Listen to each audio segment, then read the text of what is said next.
Talafalava, it's Tufuga here. I'm at home. I've got COVID, so I thought I might share this momentous occasion. Um, Sent my rat test to Queensland Health. They sent a reply. Um, Stating that thank you very much for notifying us. This is an important part of our response to the COVID-19 pandemic. And it states blah, blah, blah, blah. Most people with COVID-19 do not experience severe symptoms, particularly if they are otherwise healthy and vaccinated. Symptoms will usually improve within 2-3 days and can be safely managed at home. So, it's been registered. Part of the COVID-19 cases, positive cases, statistics now, so it's no big deal. But I thought I might share my personal experience because it's I've never had it before. So, or I've had my 3 doses of vaccine, and I'm pleased to announce that the vaccines do work. I'm not suffering any adverse effects. I do have a heavy chest in terms of not breathing difficulties, but you can feel that it's congested, but it's fine. I was coughing profusely for a number of couple of days. I'm coughing a lot less in the last 2 days, so it's no big deal. In the meantime, I'm getting ready for the Australian federal election, so that's a big deal. Just did my training for that. Nothing more to say about that because it's all under my terms of confidentiality. It's all classified. So anyway, getting ready for that. So hopefully I should shed all this COVID-19 symptoms before I go to work. In the meantime, at home, I'm not working at the moment. I'm just relaxing in preparation for the Australian federal elections. In the meantime, I have been commenting on the Ukrainian conflict, and I've written a few articles back in February. Most of it has come into fruition, particularly the Donbass situation.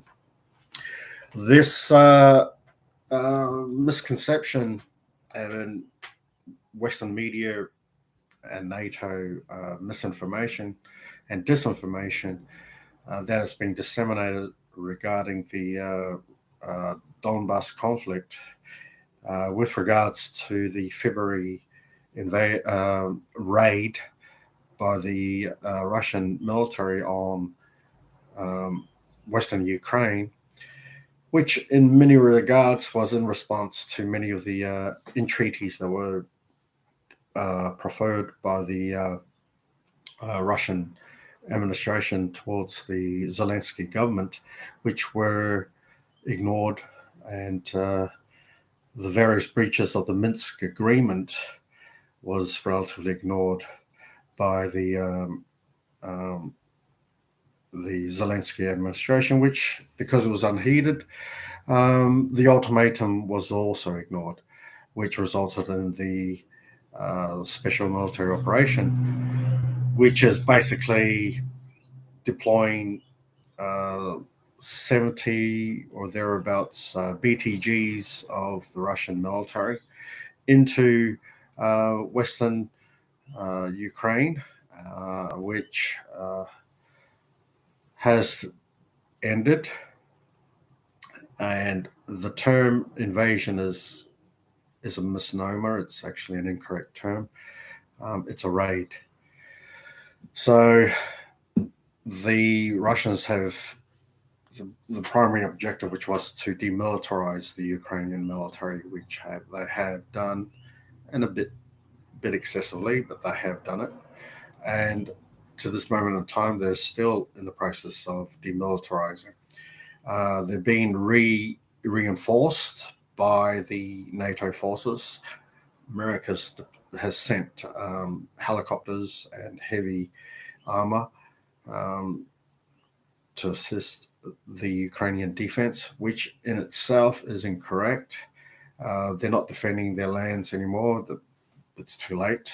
They've been smashed quite significantly by the Russians. There's nothing for them to defend against because they're well and truly, being dealt with. The Russian military have withdrawn from West Ukraine. Therefore, there's no purpose for defending an army that's already retreating. What is happening now is the Donbas region is now being defended by the DPR and LPR, and they are excluding and kicking out the Ukrainians once and for all.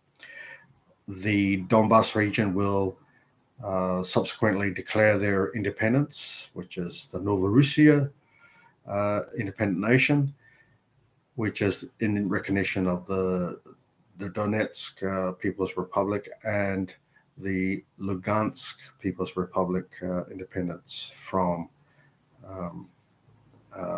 Ukraine.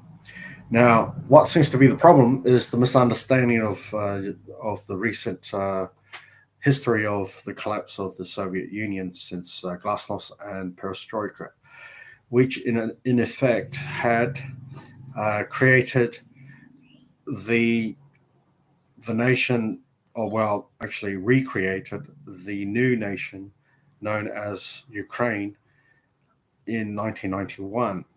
Subsequently, there have been numerous revolutions, numerous conflicts amongst the Ukrainian people amongst themselves, in particular Eastern Ukraine, which is predominantly Russian, ethnic Russians who live there.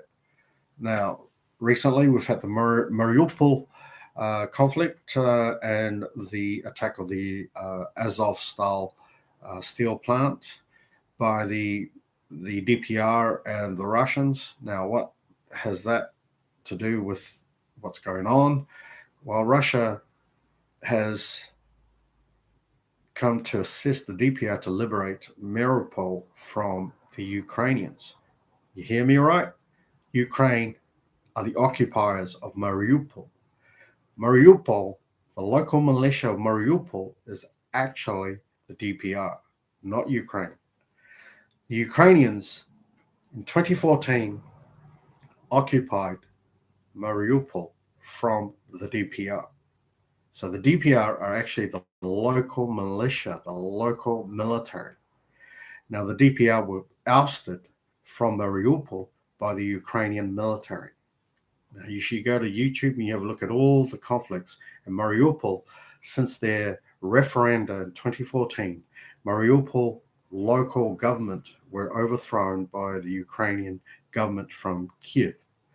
Now, people don't seem to understand this side of Ukrainian politics. I've been following it since 2014 and even earlier, still following Soviet politics, because that's my forte. That's my degrees in politics from the University of Queensland. My qualifications are Bachelor of Arts in Political Science, Public Policy. My postgraduate qualifications was in counterterrorism, policing, and intelligence. Now, that's my background. So I study national security matters. So that's my background. So I know a thing or two about what's been happening in Ukraine. Now, what also stirred my interest in Ukraine was the MH17, the allegations that the Russians had done it, which I disagree quite strongly against the joint investigation team that includes the Australian Federal Police. Now, I disagree with our feds.